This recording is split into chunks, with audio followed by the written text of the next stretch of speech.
দাঁড়ান দিদি, শুরু হোক। হ্যাঁ বলুন। ট্রেনের আওয়াজ না। আর একটা কথা, যখন আমি ভাবছি আমার ডাকিনি, বাবা ডাকিনি, গুরুদেব ডাকিনি, তখন আমি শুধু প্রার্থনা করছি, হে বালাজি যদি আমার পুজো নিয়ে থাকো, যদি আমার পুজো এত অনুভব পেয়েছি আমি তোমার, যদি আমার সত্যি সত্যি পুজো নিয়ে থাকো, তুমি আমায় ডাকো, আজকে তুমি আমার ডাকো, আমি আর বলবো না তোমায়। এরা মুখ করে খালি আমি ডাকি, তুমি আমাকে ডাকো। আর বাবার কাপড় নিয়েছিলাম তো, গায়ে যে কাপড় আছে না, কাপড় আর তোমার এই ড্রেস নিয়েছিলাম গুরুদেবের। ওই গুরুদেবের ড্রেসটার জন্যই হয়তো আমি জানি না কোন ব্র্যান্ডের ড্রেসটা নিয়ে আমি যে ওনার হাতে দিয়েছি, গায়ে যে লাল ড্রেস দিয়েছিলাম। তখন আমার তারপরে দিকে আমার ডাকলো। ভাই কেমন আছো? বালাজির কি কথা ভালো আছে? ভালো থাকো। বলছি তোমার কাছে কিছু প্রশ্ন করতে চাই, তো আমার মনে ইচ্ছা আছে আমার জানাবো, জানতে চাই, তুমি আমায় জানাবো। জোরে আরো জোরে। তো জানতে চাই তুমি কত বছর ধরে তুমি এই বালাজির সাথে ঘুরে আছো? আমি দীর্ঘ 6 বছর ধরে হনুমানজির যে পূজা পাঠ বলুন, হনুমান চল্লিশা পাঠ বলুন, সেগুলো করি। কিন্তু 2 বছরের কম, 1.5 বছরের বেশি বালাজি মহারাজের সঙ্গে যুক্ত আছি, বাগেশ্বর ধাম সঙ্গে যুক্ত আছি। বালাজি মানে ভিডিও দেখে, তুমিও কি এরকম ভিডিও দেখে ওনার সঙ্গে কাছে এসে মানে তাহলে? আমি বালাজি মহারাজের সঙ্গে জুড়েছি একটা নিন্দাজনক ঘটনার সঙ্গে। মানে বালাজি মহারাজের যে দরবার হয়, হ্যাঁ গুরুজি এখন যে আমার গুরুজি যে দরবার লাগায়, হ্যাঁ তো সেই দরবার কিন্তু দরবারের ভিডিওগুলো কেউ না কেউ দেখছিল। আমি কোনো কাজের মাধ্যমে কোনো জায়গায় ছিলাম, সেখানে কোনো এক ছেলে দেখছিল, সেটা বন্ধু বান্ধবের মতো কেউ দেখছিল। দেখার পরে উনি বলছিল যে ওই ভিডিওটা ফেক। 3 দিন ধরে এইভাবে বলছিল যে ফেক ভিডিও। তো আমি 3 দিন পরে যখন ওনার কাছে গেলাম, আমি তখন ওনার কাছে যাওয়ার পরে আমি জানতে পারলাম, ওনার নাম সম্পর্কে জানার জন্য চেষ্টা করি, গুরুজির নাম সম্পর্কে, যে গুরুজির নাম কী, এর কোথায়, কোন জায়গায়। উনি তো কিছু নামটাম আমাকে কিছু বলতে পারলো না। তো উনি ভিডিও দেখালো।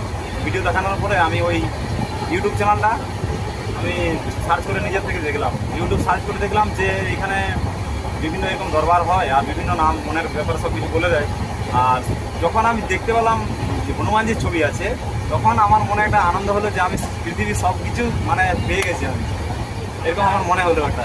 তো আমি সঙ্গে সঙ্গে সব কিছু সার্চ করে আমি সব কিছু ঘটনা সব কিছু জানতে পারলাম, কোথায় কী ব্যাপার সব কিছু জানতে পারলাম।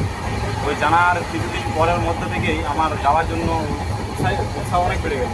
আমি গিয়েছিলাম ওখানে। পুজো কি তখন থেকে দিচ্ছ না আগে আগে? না, তখন মানে বাগেশ্বর ধামের যেটা পুজো পাঠের নিয়ম আছে সেটার ব্যাপারে তখনও জানতাম না। এখানে আসার পর জানি। তখন আমি বাগেশ্বর ধাম গেলাম, ফ্যামিলি নিয়েছিলাম 7 দিন না 10 দিন, আমার ঠিকঠাক মনে পড়ছে না এই মুহূর্তে। তো ওখানে একটা না ছিলাম, আমি, আমার ছেলে, আমার স্ত্রী ছিল।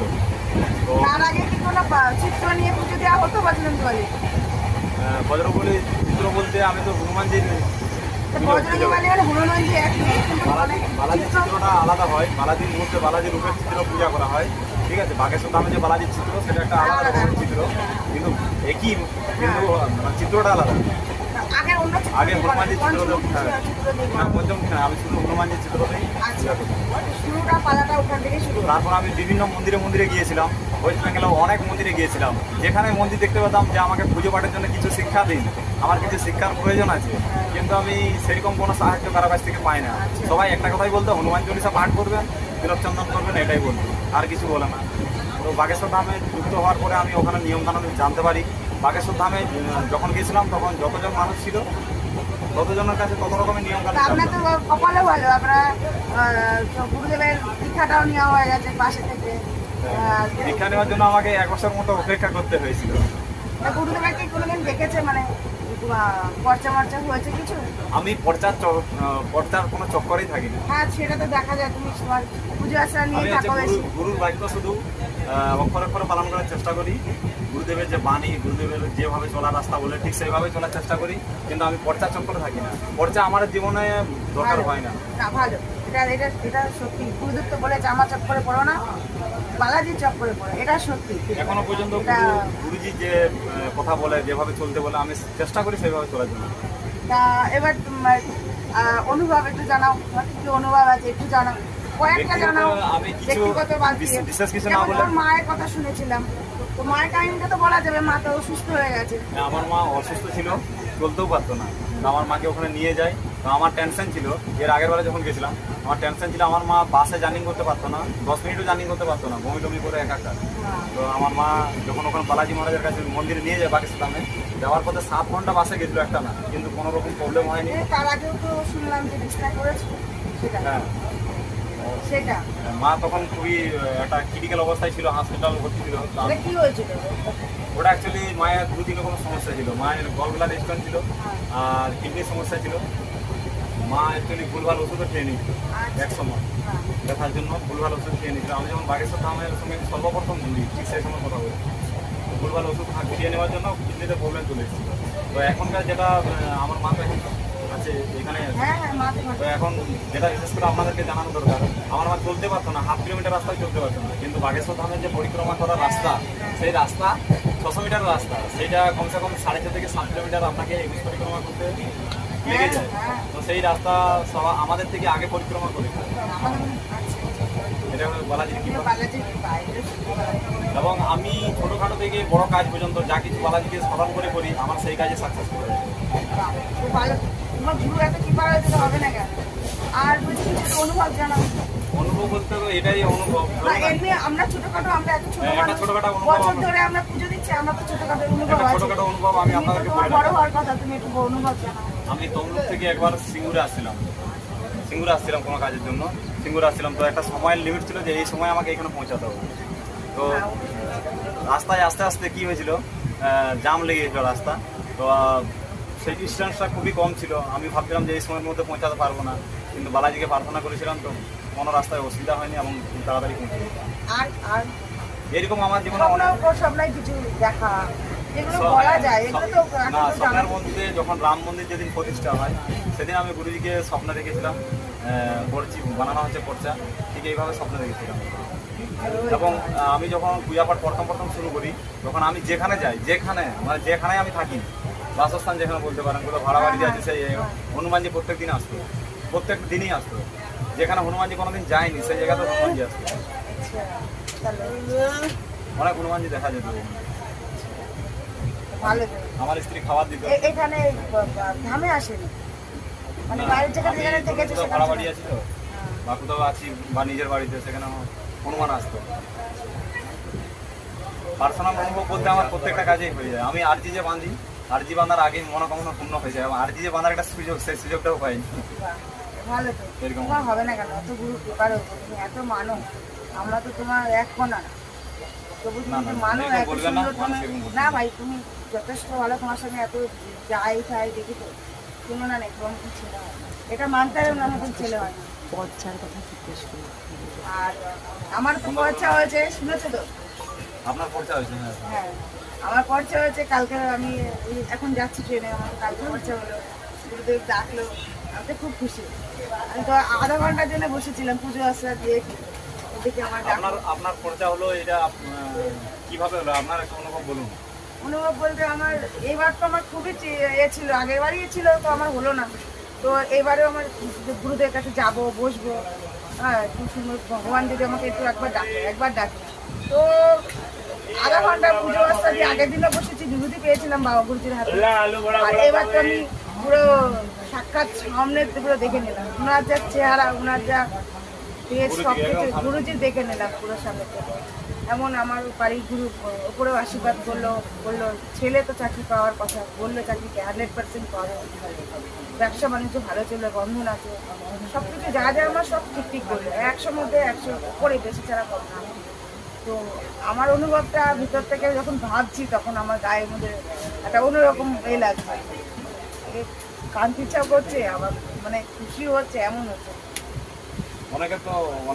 অনেক দিন ধরে যাওয়া আসা করে বাগেশ্বর ধাম, হ্যাঁ, কিন্তু পর্চা সবার বানানো হয়নি। বছর হয়ে যায় তো তাদের পর্চা সবার বানানো হয়নি, কিন্তু আপনার যে পর্চা হলো, আপনি কি নাম জপ করছিলেন, কিভাবে ঠাকুরকে মনে মনে ডাকছিলেন, যদি একটু বলেন। বিশ্বাস করো ভাই, আমি আমার বাড়িতে যেরকম জপ করি, ওম বাগেশ্বরায় নমঃ, সীতারাম একটা করে মালা, বাগেশ্বর নমঃ 3 মালা, হ্যাঁ, আর আমার গুরুদেব স্মরণ করি, ব্যাস ওইটুকুই। আমি আর বেশি একটা 48 পড়ি, রামস্তুতি পড়ি, বজরং বান্ধার একবার করে আমি পড়ি, তবে পড়ি।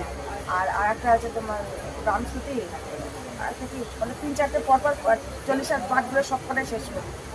আর এই মালাগুলো করি। তা গুরুদেব কালকে আমার বলেছে যে মালা জপ করতে, যেটা আমাকে বলে দিচ্ছে, ওটা আবার এক্সট্রা জুড়লো, বলে এরপরে যদি তুমি যতটা পারবে ততটা করবে। এই মালার পর 3 মালা বললো মনে হয়, 3 মালা লেখা আছে, তারপরে এবার যতটা পারবে। এবার আমি তো দোকানে বসেও করতে পারি যদি ফাঁকা টাইম পাই না গো ভাই। একার সংসার, বাজার হাট, রান্না, দোকান, ব্যবসা, ছেলেকে, বড় ছেলে, তাকে দেখা, তাকে মানুষ করা। আমার তো হাজবেন্ড নেই, আমি একা সব কিছু করি। বাবা তো একবেলাটা তবু বাবার জন্যই দিই, সকালে আমি দোকানেই যাই না। ওই রান্নাবান্না কাজকর্ম সেরে আগে পুজো আসটা দিয়ে তারপরে রান্না, মানে ওই করতে করতে আমার বেলা 12টা বেজে যায়। তো আমি সকালে দোকানেই যেতে পারি, আর ব্যবসাটা মন দিয়ে বিকালবেলা রয়েছে। যাক, গুরু কৃপায় আছে, চলে যাচ্ছে, কেটে যাচ্ছে। তোমার কথা শুনে ভালো লাগলো। জয় শ্রী সীতারাম, সবাই ভালো থাকবেন। জয় শ্রী সীতারাম, জয় শ্রী ভাই, শ্রী সীতারাম। কেমন আছো? বালাজির কৃপা তো ভালো আছে। ব্যাস, ভালো থাকো। বলছি, তোমার কাছে কিছু প্রশ্ন করতে চাই, তো আমার মনে ইচ্ছা আছে আমার জানাবো, জানতে চাই, তুমি হয় জানাবো। আমার বলতে জোরে জোরে আরো জোরে। তো জানতে চাই, তুমি কত বছর ধরে তুমি এই বালাজির সাথে ঘুরে আছো? আমি দীর্ঘ 6 বছর ধরে হনুমানজির যে পূজা পাঠ বলুন, হনুমান চল্লিশা পাঠ বলুন, সেগুলো করি। কিন্তু 2 বছরের কম, 1.5 বছরের বেশি বালাজি মহারাজের সঙ্গে যুক্ত আছি, বাগেশ্বর ধামের সঙ্গে যুক্ত আছি। বালাজি মানে ভিডিও দেখে, তুমিও কি এরকম ভিডিও দেখে ওনার সঙ্গে কাছে এসে মানে সম্পর্ক? তাহলে আমি বালাজি মহারাজের সঙ্গে জুড়েছি একটা নিন্দাজনক ঘটনার সঙ্গে। মানে বালাজি মহারাজের যে দরবার হয়, হ্যাঁ, গুরুজি এখন যে গুরুজি, আমার গুরুজি যে দরবার লাগায়, হ্যাঁ। তো সেই দরবার কিন্তু দরবারের ভিডিওগুলো কেউ না কেউ দেখছিল। আমি কোনো কাজের মাধ্যমে কোনো জায়গায় ছিলাম, সেখানে কোনো এক ছেলে দেখছিল, সেটা বন্ধু বান্ধবের মতো কেউ দেখছিল। দেখার পরে উনি বলছিল যে ওই ভিডিওটা ফেক। 3 দিন ধরে এইভাবে বলছিল যে ফেক ভিডিও। তো আমি 3 দিন পরে যখন ওনার কাছে গেলাম, আমি তখন ওনার কাছে যাওয়ার পরে আমি জানতে পারলাম, ওনার নাম সম্পর্কে জানার জন্য চেষ্টা করি, গুরুজির নাম সম্পর্কে, যে গুরুজির নাম কী, এর কোথায়, কোন জায়গায়। উনি তো কিছু নামটাম আমাকে কিছু বলতে পারলো না। তো উনি ভিডিও দেখালো। ভিডিও দেখানোর পরে আমি ওই ইউটিউব চ্যানেলটা আমি সার্চ করে নিজের থেকে দেখলাম। ইউটিউব সার্চ করে দেখলাম যে এখানে বিভিন্ন এরকম দরবার হয় আর বিভিন্ন নাম, মনের ব্যাপার সব কিছু বলে দেয়। আর যখন আমি দেখতে পেলাম যে হনুমানজির ছবি আছে, তখন আমার মনে একটা আনন্দ হলো যে আমি পৃথিবীর সব কিছু মানে পেয়ে গেছি আমি, এরকম আমার মনে হলো একটা। তো আমি সঙ্গে সঙ্গে সব কিছু সার্চ করে আমি সব কিছু ঘটনা সব কিছু জানতে পারলাম, কোথায় কী ব্যাপার সব কিছু জানতে পারলাম। ওই জানার কিছুদিন পরের মধ্যে থেকেই আমার যাওয়ার জন্য উৎসাহ অনেক বেড়ে গেল। আমি গিয়েছিলাম ওখানে। পুজো কি তখন থেকে দিচ্ছ না আগে আগে? না, তখন মানে বাগেশ্বর ধামের যেটা পুজো পাঠের নিয়ম আছে সেটার ব্যাপারে তখনও জানতাম না। এখানে আসার পর জানি। তখন আমি বাগেশ্বর ধাম গেলাম, ফ্যামিলি নিয়েছিলাম 7 দিন না 10 দিন, আমার ঠিকঠাক মনে পড়ছে না এই মুহূর্তে। তো ওখানে একটা না ছিলাম, আমি, আমার ছেলে, আমার স্ত্রী ছিল। তো তার আগে কি কোনো চিত্র নিয়ে পুজো দেওয়া হতো বজরঙ্গী বালি? বজরঙ্গবলী চিত্র বলতে আমি তো হনুমানজির বজরঙ্গী বালি আর হনুমানজি একই, কিন্তু বালাজির চিত্রটা আলাদা হয়। বালাজির মুহূর্তে বালাজির রূপের চিত্র পূজা করা হয়, ঠিক আছে। বাগেশ্বর ধামে যে বালাজির চিত্র সেটা একটা আলাদা রকমের চিত্র, কিন্তু একই, কিন্তু চিত্রটা আলাদা। আগের অন্য চিত্র আগে দিয়ে হনুমানজির চিত্র পঞ্চমুখী চিত্র দিয়ে না, পঞ্চমুখী না, আমি শুধু হনুমানজির চিত্র দিই। আচ্ছা, শুরুটা পালাটা ওখান থেকে শুরু হয়। তারপর আমি বিভিন্ন মন্দিরে মন্দিরে গিয়েছিলাম, ওয়েস্ট বেঙ্গলেও অনেক মন্দিরে গিয়েছিলাম, যেখানে মন্দির দেখতে পেতাম যে আমাকে পুজো পাঠের জন্য কিছু শিক্ষা দিন, আমার কিছু শিক্ষার প্রয়োজন আছে, কিন্তু আমি সেরকম কোনো সাহায্য কারো কাছ থেকে পাই না। সবাই একটা কথাই বলতো, হনুমান চল্লিশা পাঠ করবেন, তিলক চন্দন করবেন, এটাই বলতো, আর কিছু বলে না। তো বাগেশ্বর ধামে যুক্ত হওয়ার পরে আমি ওখানে নিয়মকানুন জানতে পারি। বাগেশ্বর ধামে যখন গিয়েছিলাম তখন যতজন মানুষ ছিল ততজনের কাছে তত রকমের নিয়মকানুন আপনার তো কপালও ভালো, আপনার গুরুদেবের দীক্ষাটাও নেওয়া হয়ে গেছে পাশে থেকে। দীক্ষা নেওয়ার জন্য আমাকে 1 বছর মতো অপেক্ষা করতে হয়েছিল। গুরুদেবের কি কোনোদিন দেখেছে, মানে পর্চা মর্চা হয়েছে কিছু? আমি পর্চার কোনো চক্করেই থাকি না। হ্যাঁ, সেটা তো দেখা যায়, তুমি তোমার পুজো আচার আমি নিয়ে হচ্ছে থাকো বেশি। গুরুর বাক্য শুধু অক্ষরে অক্ষরে পালন করার চেষ্টা করি। গুরুদেবের যে বাণী, গুরুদেবের যেভাবে চলার রাস্তা বলে ঠিক সেইভাবে চলার চেষ্টা করি, কিন্তু আমি পর্চার চক্করে থাকি না। পর্চা আমার জীবনে দরকার হয় না। না, ভালো, এটা এটা এটা সত্যি। গুরুদেব তো বলেছে আমার চক্করে পড়ো না, বালাজির চক্করে পড়ো, এটা সত্যি। এখনো পর্যন্ত গুরুজি যে কথা বলে, যেভাবে চলতে বলে, আমি চেষ্টা করি সেইভাবে চলার জন্য। তা এবার তোমার অনুভব একটু জানাও, তোমার কি অনুভব আছে একটু জানাও, কয়েকটা জানাও। আমি কিছু ব্যক্তিগত বাদ দিয়ে। বিশেষ কিছু না যেমন বলে তোমার মায়ের কথা শুনেছিলাম, তো মায়ের কাহিনীটা তো বলা যাবে, মা তো অসুস্থ হয়ে গেছে। আমার মা অসুস্থ ছিল, চলতেও পারতো না। তো আমার মাকে ওখানে নিয়ে যাই। তো আমার টেনশন ছিল, এর আগের বারে যখন গেছিলাম আমার টেনশন ছিল, আমার মা বাসে জার্নি করতে পারতো না, 10 মিনিটও জার্নি করতে পারতো না, বমি টমি করে একাকার। তো আমার মা যখন ওখানে বালাজি মহারাজের কাছে মন্দিরে নিয়ে যায় পাকিস্তানে, যাওয়ার পথে 7 ঘন্টা বাসে গেছিলো একটা না, কিন্তু কোনো রকম প্রবলেম হয়নি। তার আগেও তো শুনলাম যে বিছনা করেছিল সেটা। হ্যাঁ, সেটা মা তখন খুবই একটা ক্রিটিক্যাল অবস্থায় ছিল, হসপিটাল ভর্তি ছিল। তো ওটা কি হয়েছিল? ওটা অ্যাকচুয়ালি মায়ের 2-3 রকমের সমস্যা ছিল। মায়ের গলব্লাডার স্টোন ছিল আর কিডনির সমস্যা ছিল। মা অ্যাকচুয়ালি ভুলভাল ওষুধও খেয়ে নিয়েছিল এক সময়, দেখার জন্য ভুলভাল ওষুধ খেয়ে নিয়েছিল। আমি যখন বাগেশ্বর ধামের সঙ্গে সর্বপ্রথম ঘুরি, ঠিক সেই সময় কথা বলি, ভুলভাল ওষুধ খেয়ে নেওয়ার জন্য কিডনিতে প্রবলেম চলে এসেছিল। তো এখনকার যেটা আমার মা তো এখন আছে এখানে আছে। হ্যাঁ হ্যাঁ, মা তো তো এখন যেটা বিশেষ করে আপনাদেরকে জানানো দরকার, আমার মা চলতে পারতো না, 1/2 কিলোমিটার রাস্তায় চলতে পারতো না, কিন্তু বাগেশ্বর ধামের যে পরিক্রমা করার রাস্তা, সেই রাস্তা 600 মিটার রাস্তা, সেইটা কমসে কম 6.5 থেকে 7 কিলোমিটার আপনাকে 21 পরিক্রমা করতে লেগে যায়। তো সেই রাস্তা আমাদের থেকে আগে পরিক্রমা করে, এটা বালাজির কি এবং আমি ছোটোখাটো থেকে বড় কাজ পর্যন্ত যা কিছু বালাজিকে স্মরণ করে করি, আমার সেই কাজে সাকসেসফুল হয়। তোমার গুরু এত কি পারা যেতে হবে না কেন? আর বলছি কিছু একটা অনুভব জানাবো। অনুভব বলতে তো এটাই অনুভব। এমনি আমরা ছোটখাটো, আমরা এত ছোট একটা মানুষ, ছোটখাটো অনুভব বছর ধরে আমরা পুজো দিচ্ছি, আমরা তো ছোটখাটো অনুভব একটা আছে। ছোটখাটো অনুভব আমি তুমি তো আপনাদেরকে তোমার বলে বড় রাখি। হওয়ার কথা, তুমি একটু অনুভব জানাও। আমি তমলুক থেকে একবার সিঙ্গুরে আসছিলাম কোনো কাজের জন্য। সিঙ্গুরে আসছিলাম, তো একটা সময়ের লিমিট ছিল যে এই সময় আমাকে এখানে পৌঁছাতে হবে। তো রাস্তায় আস্তে আস্তে কী হয়েছিল, জাম লেগে গেছিলো রাস্তা। তো সেই ডিস্টেন্সটা খুবই কম ছিল। আমি ভাবছিলাম যে এই সময়ের মধ্যে পৌঁছাতে পারবো না, কিন্তু বালাজিকে প্রার্থনা করেছিলাম, তো কোনো রাস্তায় অসুবিধা হয়নি এবং খুব তাড়াতাড়ি পৌঁছে গেছি। আর আর এরকম আমার জীবনে অনেক স্বপ্নায় কিছু দেখা, যেগুলো বলা যায়, এগুলো তো এখন না, তো জানা। স্বপ্নের মধ্যে যখন রাম মন্দির যেদিন প্রতিষ্ঠা হয়, সেদিন আমি গুরুজিকে স্বপ্ন দেখেছিলাম, পড়ছি বানানো হচ্ছে পর্চা, ঠিক এইভাবে স্বপ্ন দেখেছিলাম। এবং আমি যখন পূজা পাঠ প্রথম শুরু করি, তখন আমি যেখানে যাই, যেখানে আমি থাকি, বাসস্থান যেখানে বলতে পারেন, কোথাও ভাড়া বাড়িতে আছে, সেই হনুমানজি প্রত্যেক দিনই আসতো। যেখানে হনুমানজি কোনোদিন যায়নি সেই জায়গাতে হনুমানজি আসতো। অনেক হনুমানজি দেখা যেত।